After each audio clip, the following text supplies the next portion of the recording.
early pregnancies, early marriage, child marriage. The EU CFA has a big mandate to promote girls and women education in Africa and also mainstream gender equality and equity in different member state national policies on education. Education of a young girl is a long-term strategy, and making sure that she stays in school is very important. But also we are making sure that the issues at school are well handled so that their environment is more conducive to her staying in school. Specifically on programs that we run, we have the African Union Youth Volunteer Corps program. The program is to increase employability skills of young people. Every year we do a call, and across the continent we look at the best of the best and we bring them up They work at the African Union Commission, at UN. That is to increase their employability skills. Our work is to make sure that the gateway strategy will help, the gender strategy will help to make sure that we trickle down until we reach the grassroots level, because that is where it is important.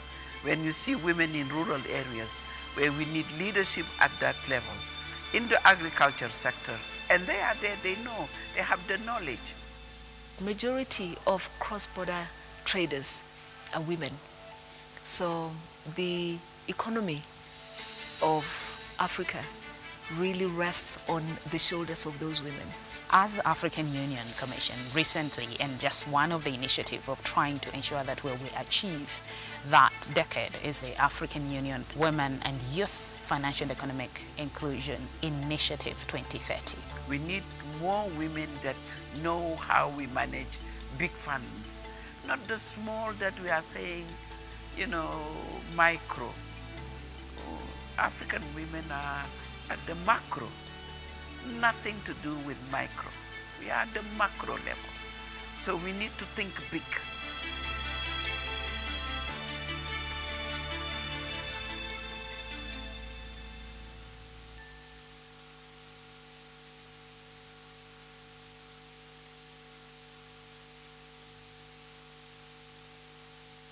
The African continent has one of the youngest populations in the world, with 226 million youth aged 15 to 24, representing nearly 20% of Africa's population and making up 1/5 of the world's youth population. With this demographic in mind, the African Union has prioritized the development and empowerment of the continent's youth through the adoption of the African Youth Charter, which is all-inclusive in its scope and approach. The African Youth Charter was adopted in July 2006 and entered into force in August 2009.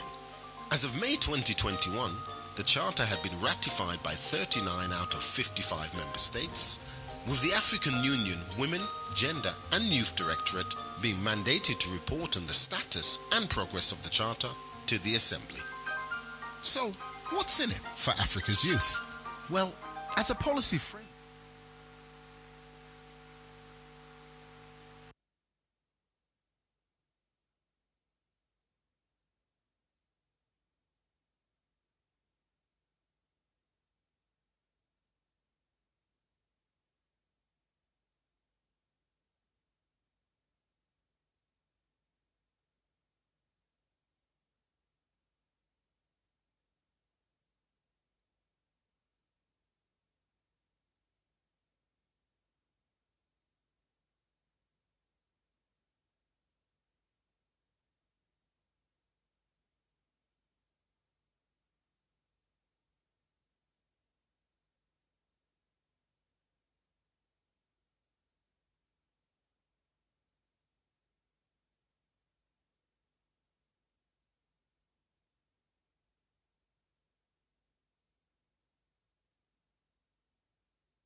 Your Excellency Dr.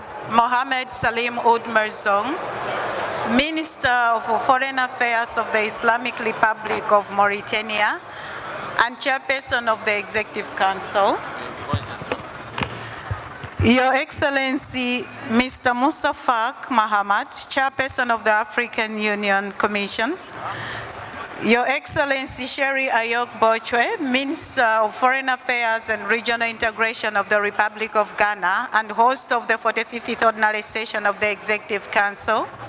Honorable Ministers here present, Your Excellency Dr. Adesina Kinumi, President of the African Development Bank, Your Excellency Dr. Monique Nsazabaganwa, Deputy Chairperson of the African Union Commission, Your Excellency Mr. Claver Gatete, Executive Secretary of UN ECA, Your Excellencies Commissioners of the African Union Commission, Your Excellencies Ambassadors here present, Excellencies Heads of AU organs, regional economic communities and mechanisms.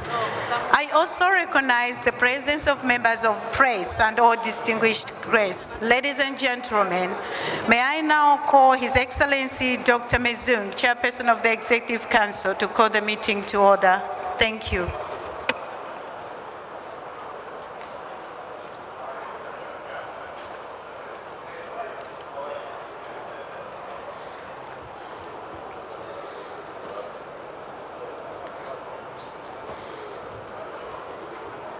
No. Wait. No.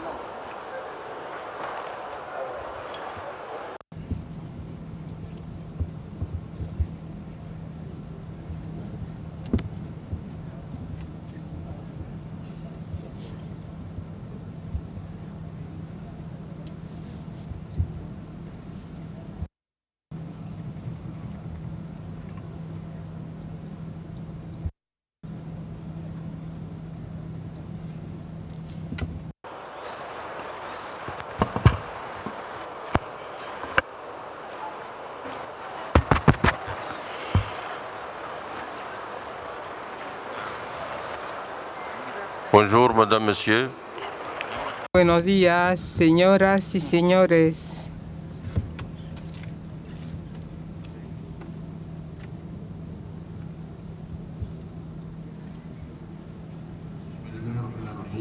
En el nombre de Dios. In the name of God Almighty, peace on everybody. As we start this session today, I wish to wish you all a very warm welcome, particularly to the ministers and the senior representatives of member states. May I also express our satisfaction to see you all here this morning and to declare the session open. That is the 48th ordinary session of the Executive Council. And I would like to give the floor to the protocol of the African Union Commission to take us through the opening ceremony. Director of Protocol. Thank you, Your Excellency. Excellencies, ladies and gentlemen, distinguished delegates, can I humbly call all of you to rise for the African Union anthem and the national anthem of the Republic of Ghana.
Thank you.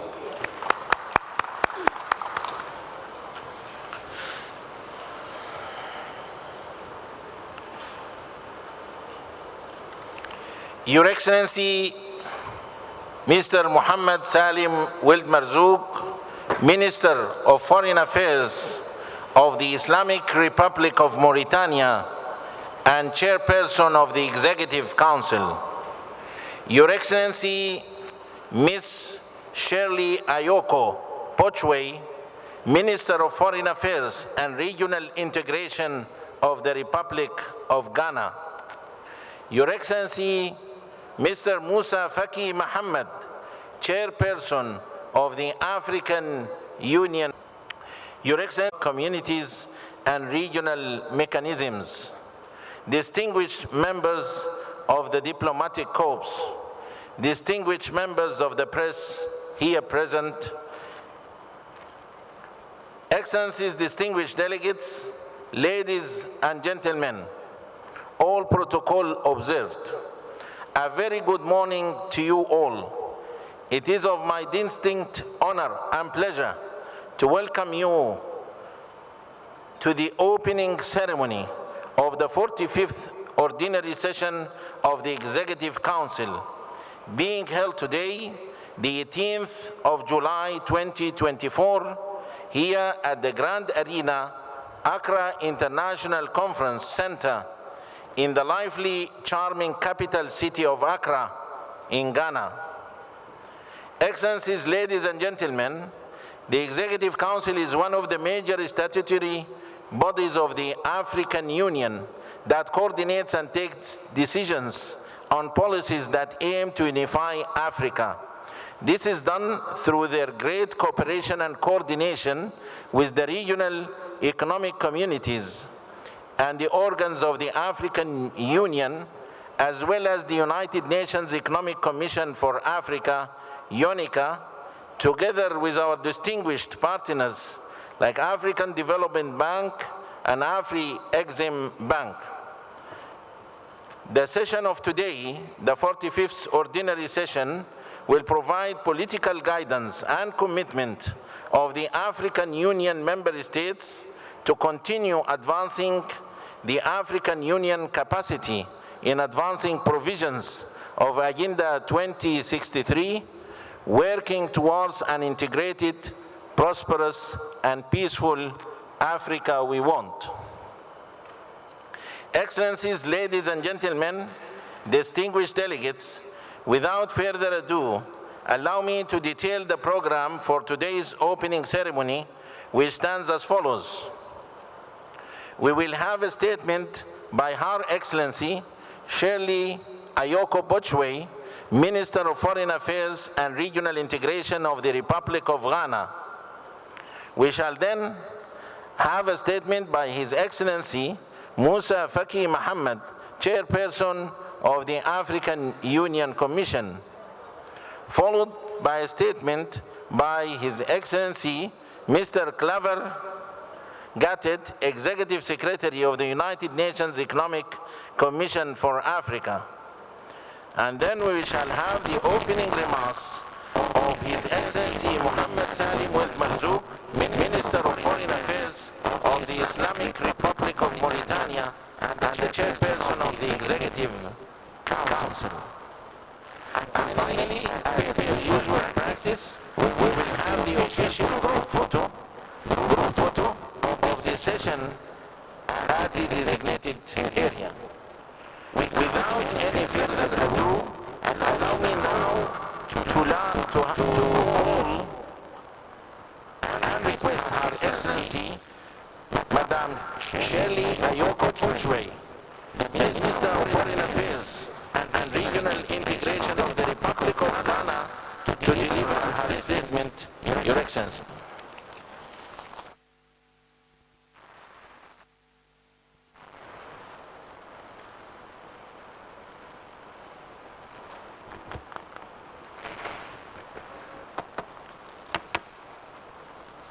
Your Excellency Musa Faki Mohammed, Chairperson of the African Union Commission, the Deputy Chairperson of the African Union Commission, dear Monique, Your Excellency Dr. Mohammed Salem Wood Merzouk, Minister for Foreign Affairs and Regional and Cooperation of the Islamic Republic of Mauritania, chairperson of the Executive Council. Distinguished colleague, Ministers of Foreign Affairs, Your Excellency Mr. Clever Katete, Executive Secretary of the United Nations Economic Commission for Africa, Excellencies, permanent representatives of the African Union, commissioners of the African Union, distinguished guests, ladies and gentlemen. It is a privilege to stand before you today at the 45th ordinary session of the Executive Council being hosted here in Accra, and to cordially extend the warm Ghanaian welcome to you. As we say here in Ghana, Akwaba. Your Excellencies, we have some significant matters regarding our union and issues confronting our continent to consider during our meeting over these couple of days. I trust that we will all constructively bring together our inputs to achieve the requisite synergies in our fraternal Pan-African quest. I believe that this year's theme of our union, educate an African fit for the 21st century, building resilient education systems for increased access to inclusive, lifelong, quality and relevant learning in Africa is both timely and appropriate. The theme not only captures the essence of the challenges and opportunities we face in the education sector, but also highlights the importance of resilient educational systems in addressing the challenges of the 21st century. It establishes the need for a renewed commitment to building a future where every African has access to an education that prepares them to meet the demands of their time. Therefore, our gathering here as Ministers for Foreign Affairs, leaders and delegates of our respective countries reaffirms our commitment to prioritizing educational goals, which are central to the development and prosperity we seek for our people. I am glad to note that under the transformative leadership of His Excellency Nana Addo Akufo-Addo, President of Ghana, the introduction of the free senior high school policy has significantly improved education in Ghana and has enhanced the prospects of our youth to take on the exigencies of the 21st century. The introduction of the free senior high school policy in 2017 has significantly increased access to quality education. Since its inception, senior high school enrollment has risen from 308,799 in 2016 to 507,519 in 2024, which has positively impacted gender equality at the high school level. Our government recently launched the Ghana Smart Schools project, which focuses on providing talented learners in senior high schools and technical and vocational education and training TVET institutions across our country. In our efforts, we have not overlooked the importance of creative arts. Developing a strong creative arts sector fosters well-rounded citizens who are adept in creativity, communication, collaboration, and critical thinking. We are working towards the construction of a creative arts high school to advance creative arts education. Your Excellencies, several enduring lessons have emerged from our experiences with STEM education, which we hope to share for your kind consideration, given our commitment to education as the theme of the year. Firstly, in today's digital age, access to quality education should not be constrained by geographical boundaries. We must invest in developing inclusive and accessible digital learning platforms that provide access to a wide range of educational resources. Secondly, the quality of education is heavily dependent on the quality of teaching. We launched a comprehensive teacher training program and reforms, targeting both SSD teachers and those preparing to enter the profession. By investing in our educators, we have been able to improve their skills and knowledge, thereby enhancing their ability to build the capacity of the next generation of citizens. Thirdly, the nature of educational curriculums is being reviewed, and outdated curriculum cannot meet the needs of today's generation. It is essential to undertake reviews and, when necessary, redesign educational curricula across all levels. Our goal should be to foster critical thinking, problem solving, collaboration and creativity, as these are skills essential for thriving in the 21st century. Inclusivity must be a hallmark of our educational policies. Promoting STEM education among girls is crucial for achieving gender equality in our society. In Ghana, we have launched targeted programs aimed at encouraging young girls to pursue studies and careers in STEM fields through scholarships, mentorship programs, affiliation programs, and awareness campaigns to ensure that girls excel in STEM. By building such dynamic educational systems, we are laying a firm and solid foundation for the achievement of the UN Sustainable Development Goal No. 4, which calls for inclusive and equitable education and the promotion of lifelong opportunities for all. I wish to urge dear member states to continue to seek progress, prosperity and development, irrespective of the challenges confronting us. In that vein, Ghana is delighted to host the African Continental Free Trade Area, the AFTA Secretariat, a flagship project of the AU and a key milestone in the attainment of Africa's transformational agenda. I wish to use this opportunity to urge member states to strengthen their commitment to the Secretariat, as it has the potential to strongly shape the future of the continent, strengthen its position in the global market, uplift the lives of its people, and accelerate the sustainable growth and development of the continent. Additionally, Ghana remains at the forefront of consolidating democracy and good governance within the sub-region. This year, we successfully hosted the second edition of the Accra Reflection Forum from 18th to 19th March 2024 under the theme Unconstitutional Changes of Government in Africa. The forum has led to the adoption of a landmark declaration outlining Africa's collective vision and plans for addressing the scourge of unconstitutional changes of governments. The diversity and rich inputs generated by us, the member states, on the subject ultimately culminated in the Accra Declaration on Unconstitutional Changes of Governments, which crystallized our joint position and orientation in the management of the challenge.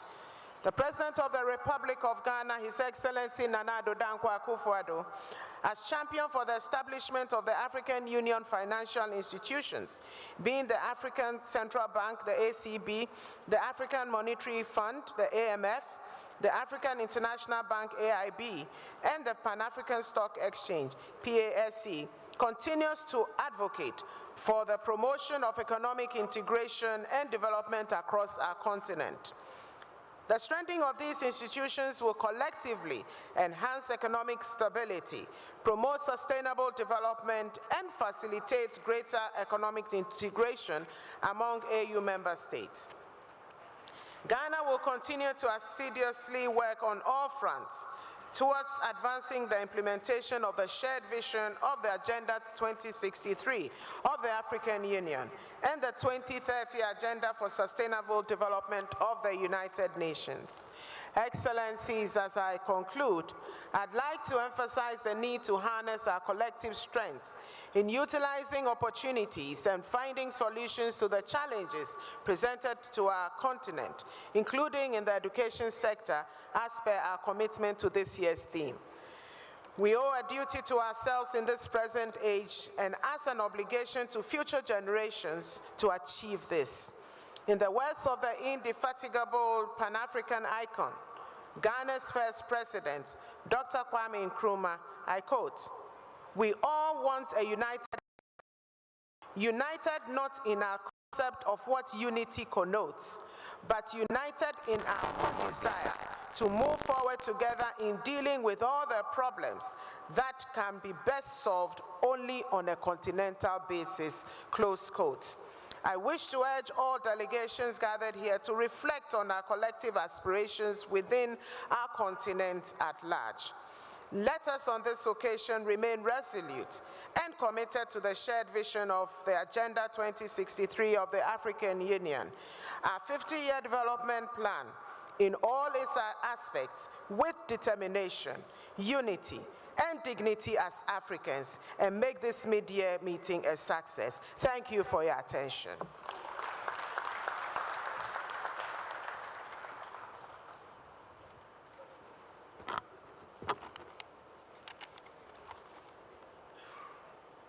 Thank you, Your Excellency, for your statement, and thank you for the warm hospitality extended to the African Union and all distinguished delegates here present. And now, allow me to invite His Excellency Musa Faki Mohammed, the chairperson of the African Union Commission, to deliver his statement. Your Excellency.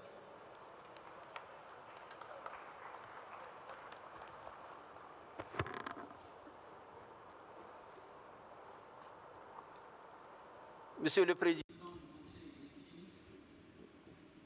Madam Chairperson of the Executive Council, Madam Minister of the host country, Deputy Chairperson of the African Union Commission, Commissioners, Ambassadors, members of the Permanent Representatives Committee, Mr. Executive Secretary of the UN Economic Commission for Africa, Mr. President of the African Development Bank Group, heads of organ of the African Union, the presidents, executive secretaries, secretaries general of the regional economic communities and regional mechanisms, ladies and gentlemen. First of all, I would like to express on behalf of the African Union Commission and on my own behalf our sincere thanks to the highest Ghanaian authorities, and first and foremost the President of the Republic, His Excellency Nana Akufo-Addo, as well as to the government and the brotherly people of Ghana for having accepted to host this 45th ordinary session of the Executive Council and all the facilities that have been placed at our disposal in order to ensure its success. There is nothing surprising. We are within the legendary hospitality of this great nation, the great people of Ghana. In the political history of Africa, Ghana resonates with a permanent symbolic charge which has never diminished with time. The spirit and the memory that are always of that living hero of Pan-Africanism, who was Dr. Kwame Nkrumah, the giant of African thought who encompass us and inspire us in everything, every time that we set foot on this land and where he was born, and also which has been emulated by others till today. I am convinced that our deliberations which will take place and then will enable us to transcend ourselves and will, in the final analysis, enable us to make the gigantic step towards the Africa that we want. Ladies and gentlemen, at the end of your deliberations of your last session in last February, you have had a set of decisions on various issues. Their implementation was assigned to the Commission and to the Permanent Representatives Committee mainly. The duty that I have with this statement is to report on the state of implementation of these decisions.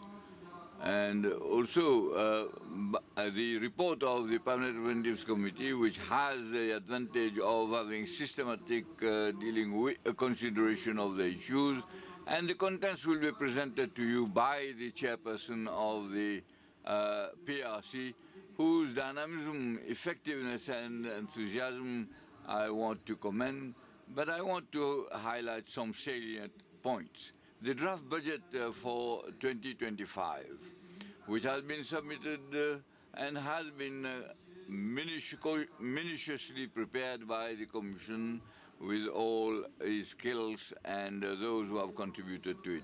The level of statutory contribution to the budget, which has been capped to 200 million American dollars instead of the 250 million which was approved in 2023, taken into account the pressures that are exerted on most of our member states. However, this reduction in the budget poses two structural problems. First of all, the increase of dependence of the African Union on our partners, which obviously has been criticized, including within your council.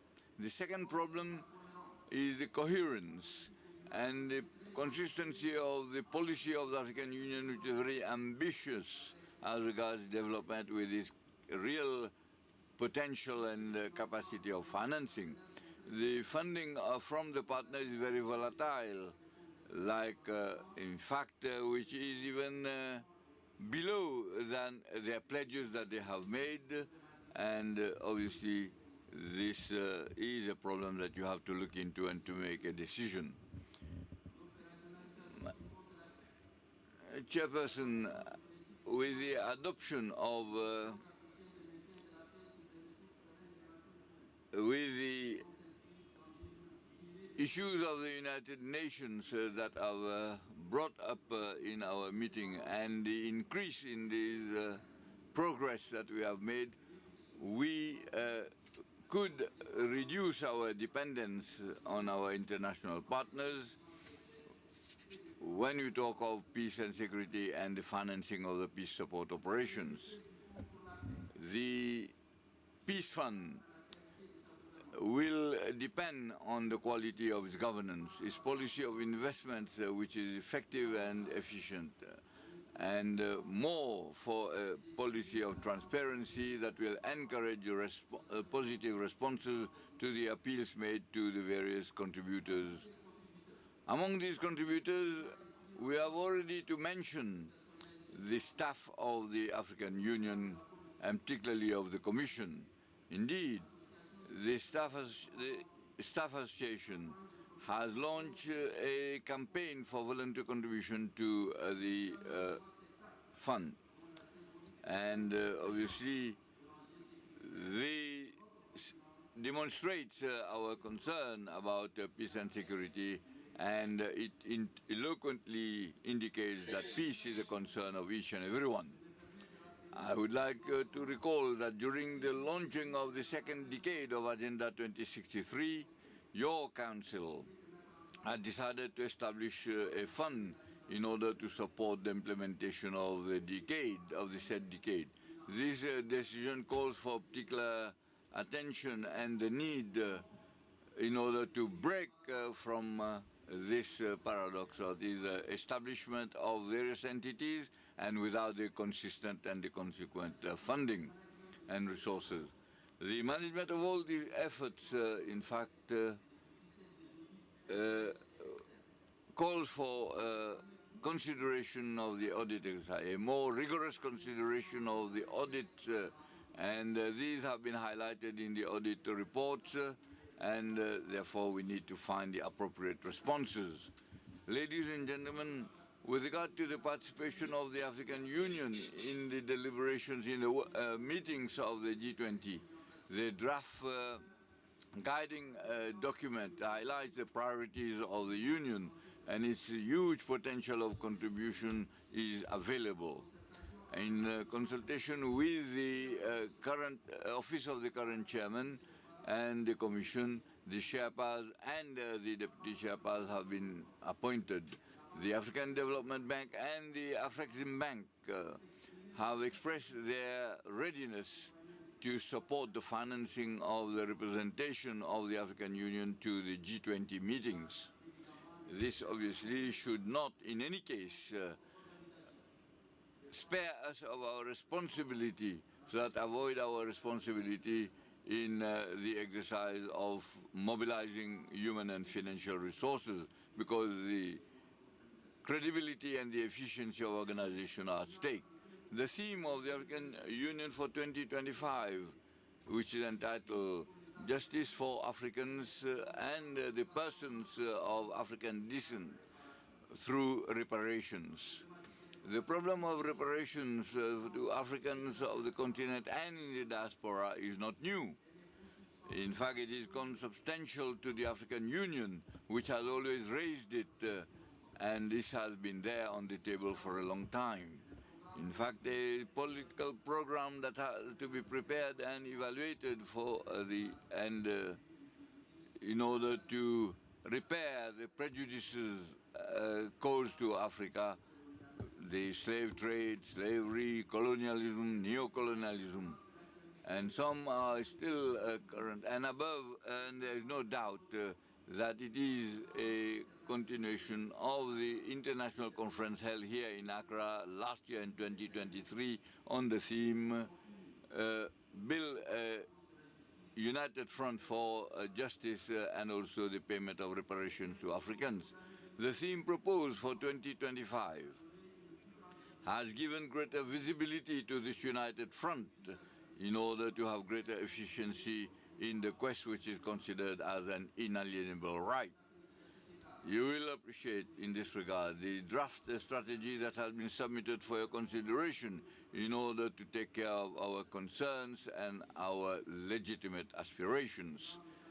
Mr. Chairman, ladies and gentlemen, in conformity with the decision that you adopted last February, as the situation obtaining in the Pan-African Parliament, elections have been organized in order to fill the vacant posts within the Bureau of PAP. Furthermore, the work on the institutional framework of the Bureau and the Secretariat has indeed begun, and a progress report is available on that matter. Unfortunately, the audit exercise of the Board of External Auditors has been impeded by technical issues, and we don't have a budget line in the present budget. Despite that, we express our happiness with the achievements that have been made. To conclude on this point, I want to urge your Council, and also with this normalization of PAP, I urge the Member States, which have not yet done so, to sign and ratify the Maputo Protocol, which obviously is a characteristic of all parliaments for the PAP to become more functional and operational. If you want to, if the operationalization of functionality of PAP is not there, we still have another issue, which is the African Commission on Nuclear Energy, AFCON, and the Executive Secretary continues to defy our authorities and that of the hierarchy, and it depends on these hierarchical superiors, and yet he refuses. The disciplinary action has been taken, and the separation will be implemented, because we cannot tolerate any violation of violation of our rules and procedural rules. So the action of the organization for the African Humanitarian Agency, which focuses on the adoption of its structure, submitted for your consideration and approval. The initial staff has already been determined, with an estimate of the global cost for the initial launch of the activities of this agency, and this is spread over 5 years. I would like to appeal to the Member States and also to the partners to give favorable consideration to the contribution that they have pledged. The establishment of this agency will increase the efficiency of our humanitarian aid mechanism. It is the moment for me to thank the Republic of South Africa for its voluntary contribution in order to help the humanitarian agencies that we have faced.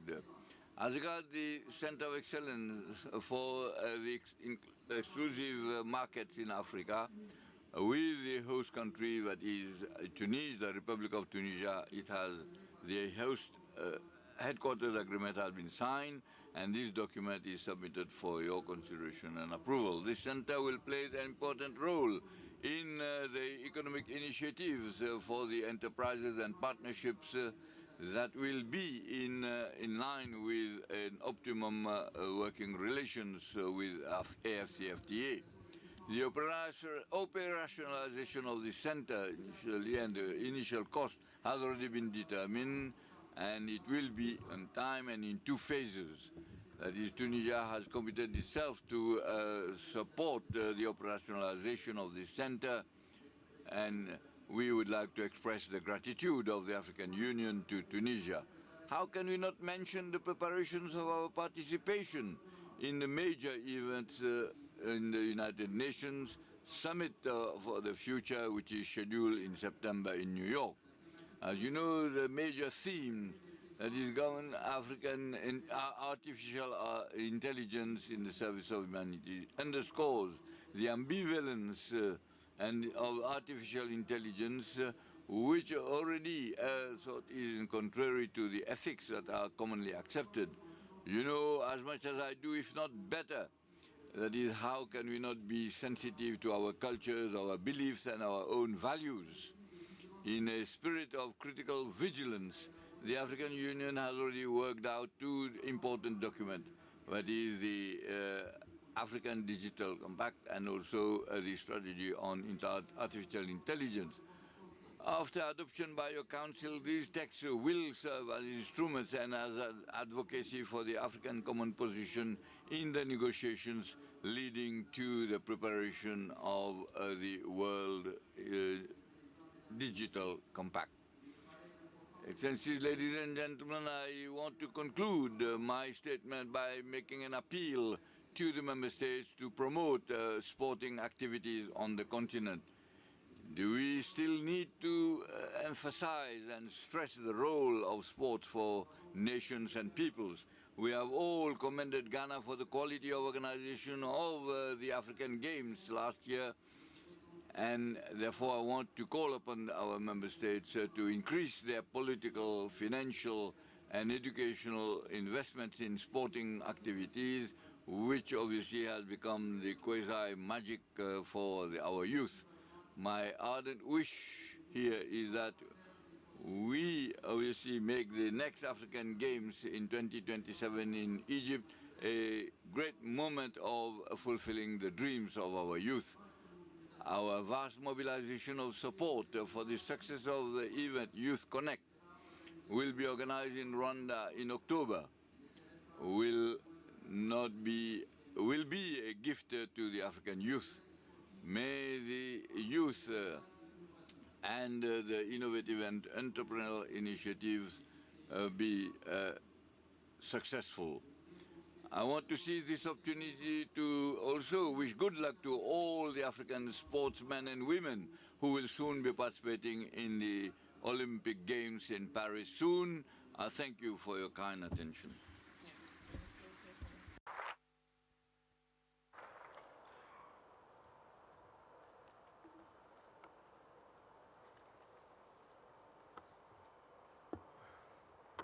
Thank you, Your Excellency, Chairperson of the African Union Commission, for your statement. And now allow me to call His Excellency Mr. Claver Gattet, Executive Secretary of the United Nations Economic Commission for Africa, to deliver his statement. Your Excellency.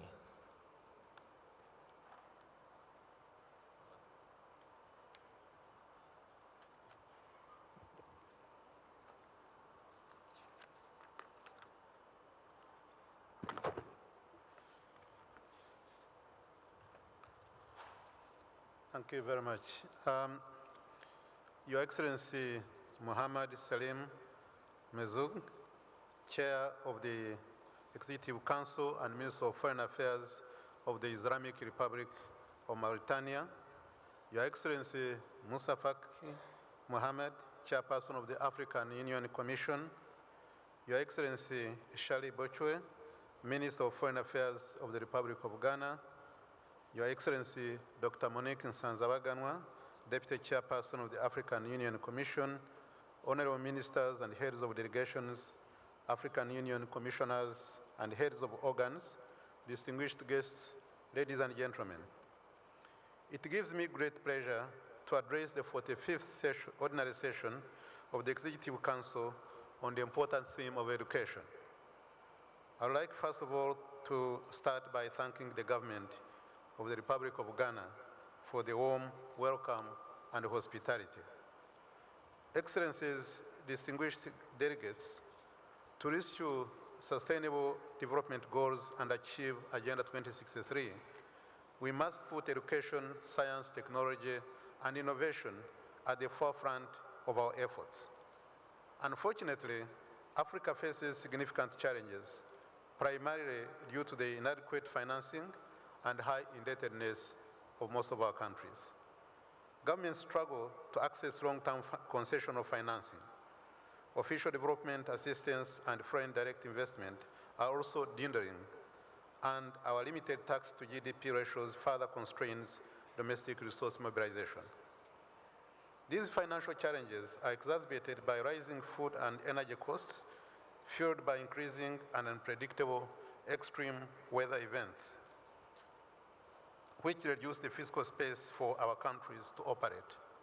Your Excellencies, climate is costing Africa about 5% of GDP, and it is also increasing.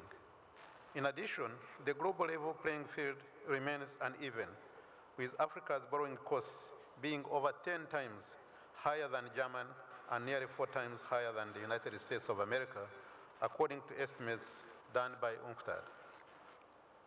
We must therefore persist in advocating for the reform of the global financial architecture that is fit for purpose.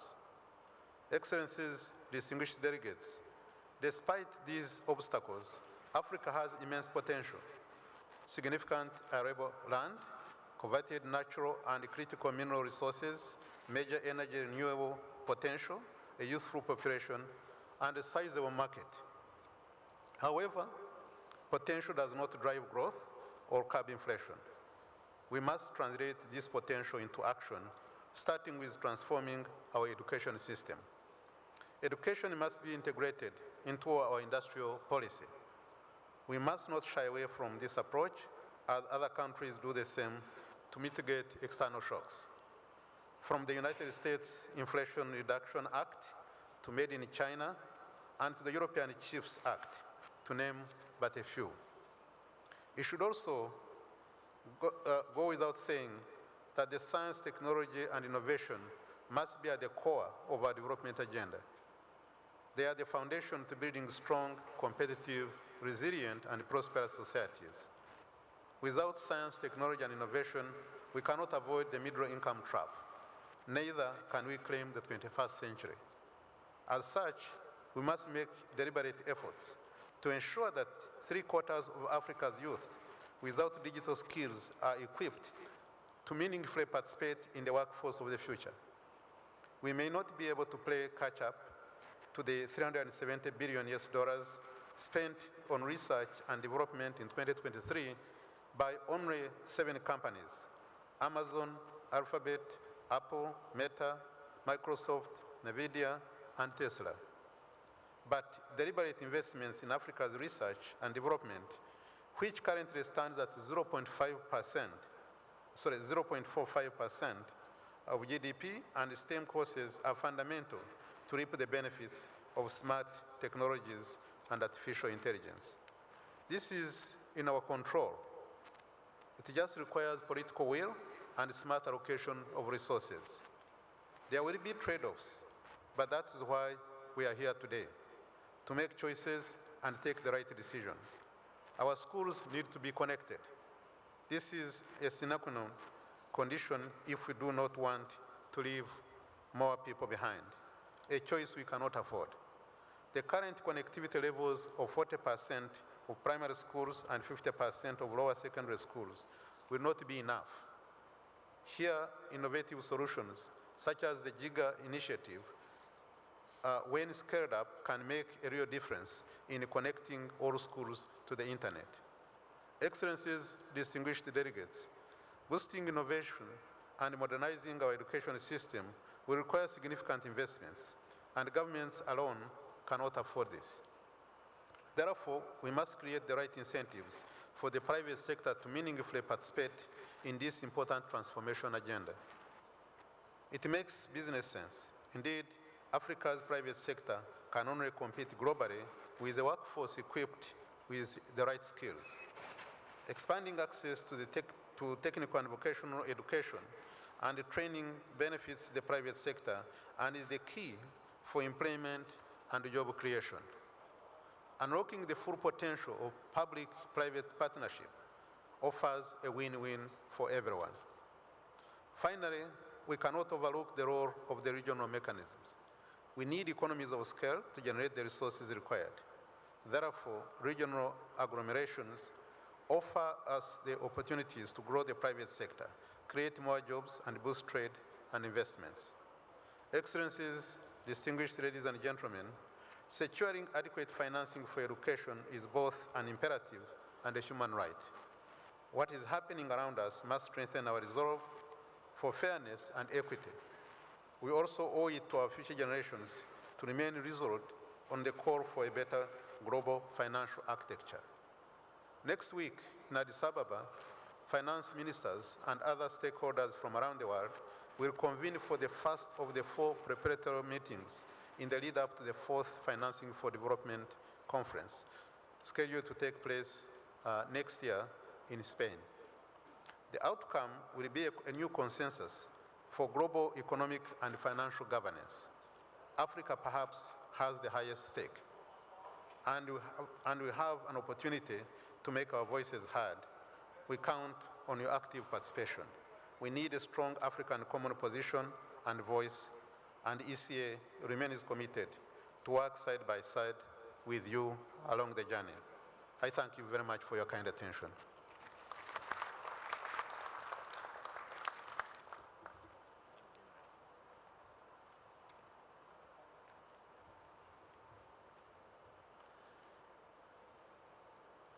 Thank you, Your Excellency, Executive Secretary of the United Nations Economic Commission for Africa, for your statement. And now, allow me to invite His Excellency, Dr. Mohammed Salim Wild Marzouk, Minister of Foreign Affairs of the Islamic Republic of Mauritania, Chairperson of the Executive Council, to deliver his opening remarks. Thank you.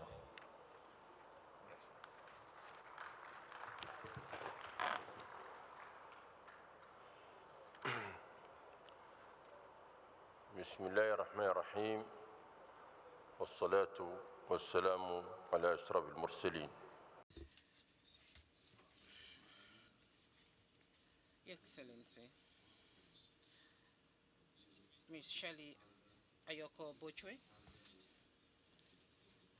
Minister of Foreign Affairs and Regional Integration of the Republic of Ghana,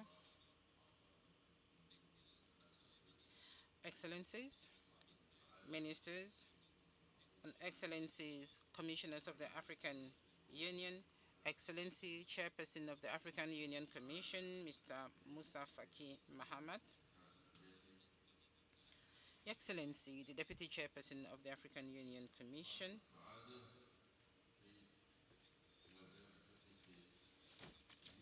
Excellency, Mr. Claver Gatete, the Executive Secretary of the Economic Commission for Africa,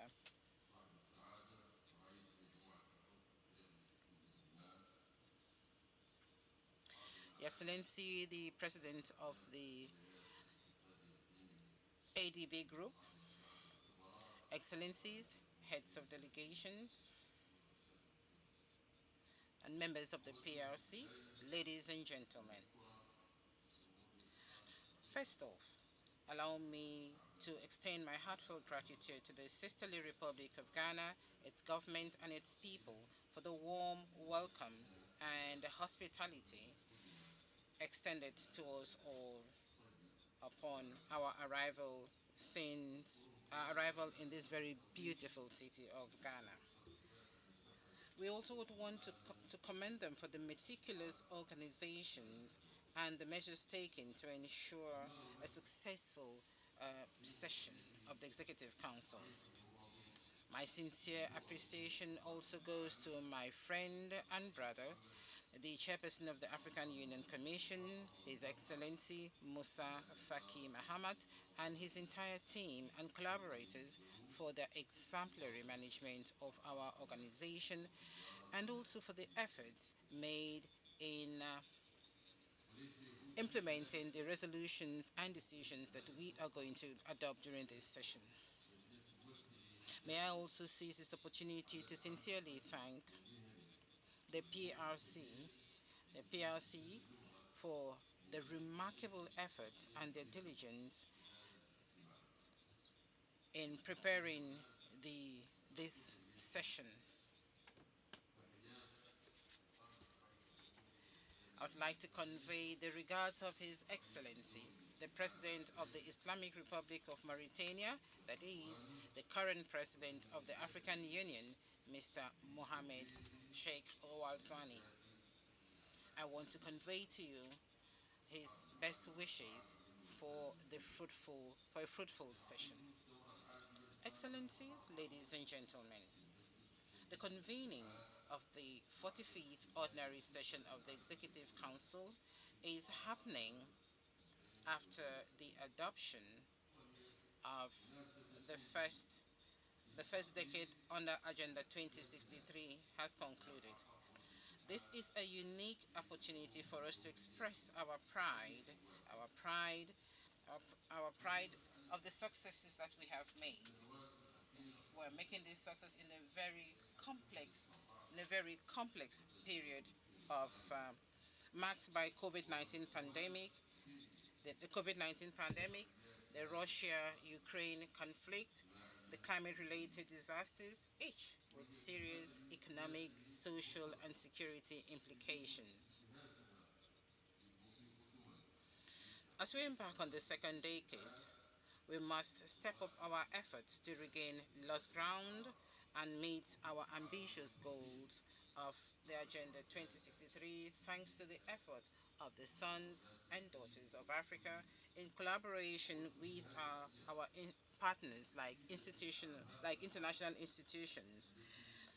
To this effect, I would like to talk about the promising opportunities presented through our organization's participation in events like the G7, the Africa-Korea Summit, and our forthcoming membership in the G20 Summit.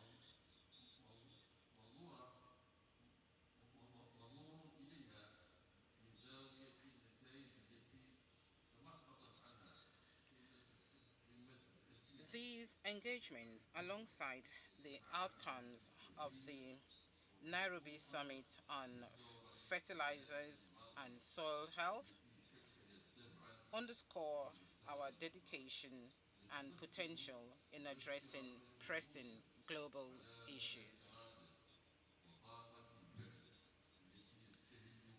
This actually goes to translate our commitment,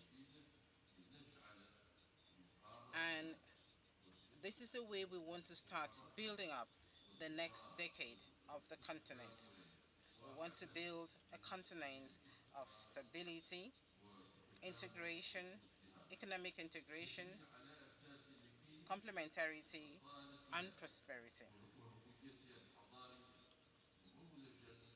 We have to count on our identity, our civilization, to develop a unique model of governance, human rights, and an African Union that would be in a position to fully play its role on the international arena.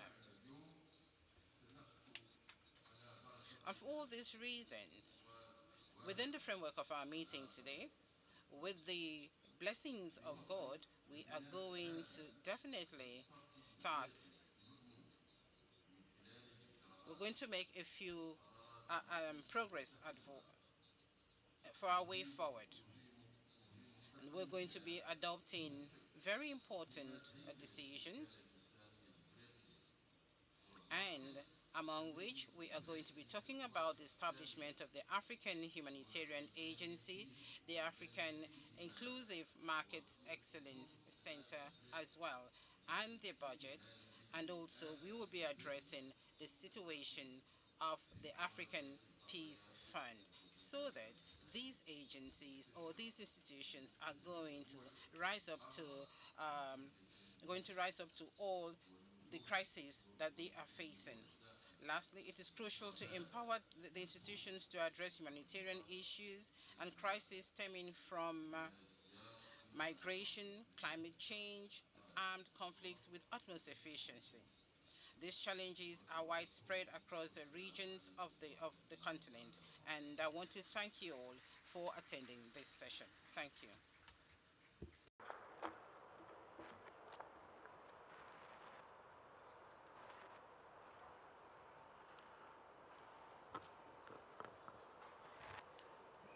Thank you, Your Excellency, the Chairperson of the Executive Council, for your statement.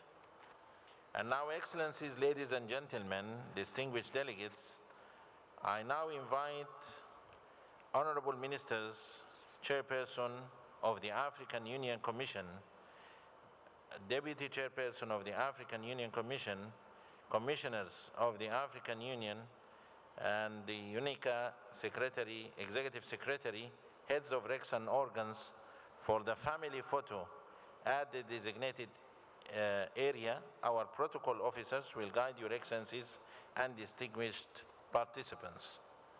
Following the family photo, the closed session will resume immediately, and moving forward, His Excellency, the Chairperson of the Executive Council, will guide the rest of the session. With that, I thank you for your time and attention, and I wish you fruitful deliberations. Thank you very much.